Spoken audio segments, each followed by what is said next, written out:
अगर आप data analytics पढ़ रहे हो तो हमारे पास एक एम्प्लॉय का डेटा है, सारा एम्प्लॉय का डेटा है, ठीक है, डिक्शनरी के फॉर्म में, और उसको हम डेटा फ्रेम में कन्वर्ट कर चुके हैं, ठीक है।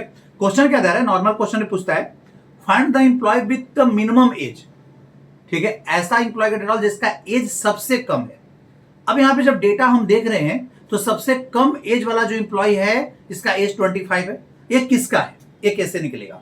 देखो यहां पे आप यहां पे बुलियन इंडेक्सिंग का सहारा लो, यहां पे आप लिखो डीएफ का, ठीक है, डीएफ में आप एज कॉलम को सिलेक्ट कर लो, एज कॉलम लिया है, और एज कॉलम में हमें क्या लाना है, इसका सैलरी सबसे कम हो, इक्वल टू मिला लो।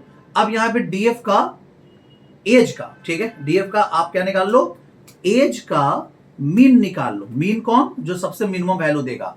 तो ये कोड आपको क्या करेगा, मिनिमम एज निकाल के देगा, और जिसका जिसका एज मिनिमम एज के बराबर है वो रिकॉर्ड आपके पास आ जाएगा। अगर मान लो सबसे मिनिमम एज 25 है और 25 अगर 3 लोगों का है तो तीनों आ जाएगा। चलो, तो मेरे पास यहाँ 25 एक ही लोग का लग रहा है। चलो इसको रन करा के देखते हैं कि मेरे पास आ रहा है कि नहीं आ रहा है।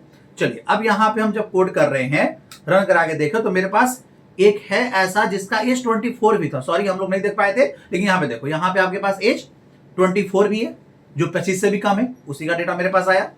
क्लियर हो रहा होगा आपको? चलो फिर